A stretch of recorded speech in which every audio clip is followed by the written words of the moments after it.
Have you ever tried to build something on a website, but somehow the normal CSS properties couldn't achieve what you want, like custom checkboxes or bullet points, animated backgrounds, or even tooltips that appear on hover? In these cases, you should consider using the pseudo-elements before and after. The cool thing about them is they're not real elements. They don't appear in your HTML, but they will be visible on your website. This is perfect for purely visual elements that you place next to or even behind another element. Pseudo-elements become really powerful when you combine them with data attributes or custom properties. But more on that later. Let's start simple by adding a custom underline to this heading. On the heading, you can write : before or : after. This will add a pseudo-element to this heading. The difference is very simple. Before elements will be placed inside the h1 heading before the text content, and after elements will be inserted after the text content. On a pseudo-element, setting the content property is required. This one controls the text inside the pseudo-element, so whatever you write in here will be placed right after the content of the heading. But since we want to create a small underline, we don't need any text content, so we just leave the string empty.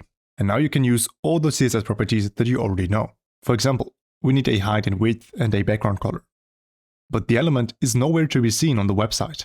These styles only apply if there's content, but if we don't want to show any content and keep the string empty, we have to use absolute positioning to make the element visible. So I add position absolute to the element and position relative to the h1 heading. Now we can see it in the browser. To position the element, I use bottom 0 and left 0. And since the heading is a block level element and the pseudo element uses a width of 100%, it is going to span the full width of the page. So if we only want to underline the text, we should apply a width of max content to the heading. Now the heading is only as big as it needs to be, and the pseudo element will take up 100% of that. And because the pseudo element behaves like its very own element, we can add so many more styles to it. If we want, we can use a gradient on the background. We can add a border radius or even hover effects. This would not be possible with text decoration underline, but this is a rather simple example. I believe the real power of pseudo elements lies within the content property, specifically the attribute function. This one allows you to extract an HTML data attribute and use that as the content for your pseudo elements. A cool example for this would be these animated social media icons. When I hover over them, an animated tooltip appears, each one with a different text and a different background color. So even though they're all a bit different, they all share the same CSS styles. So how's this possible? For starters, I'm using both the before and after elements. The before element contains the text I want to show. So here I'm using the content property. On the content property, I used the attribute function, short attr.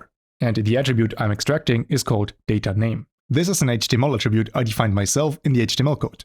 You can see how each social media link has a different value assigned to this data name attribute. And this allows me to use the same CSS code for all elements, since I only want to change the text. And if I want to, I can also change other properties, like the background color. And since I like to use custom properties for my colors, I can simply use the style attribute to override that value for every social media link. That way they all have a different color and a different text without having to repeat the CSS code. Now the after element is used to create a triangle, so there's no content, and I'm using different borders to get that triangle shape working. Now to have this cool transition working, I'm using the hover pseudo class. And when you are working with hover effects, it is important that you don't use any spaces in that selector. I'm addressing the social media link on hover, and the before pseudo class has to come right after the hover pseudo class. You don't write a space here, because spaces are descendant combinators in CSS. That is just one small thing to watch out for when working with pseudo elements. And now you know everything you need to know about the pseudo elements before and after. And if you want to learn more about web development, watch this video right here. My name is Fabian and this was Coding to Go.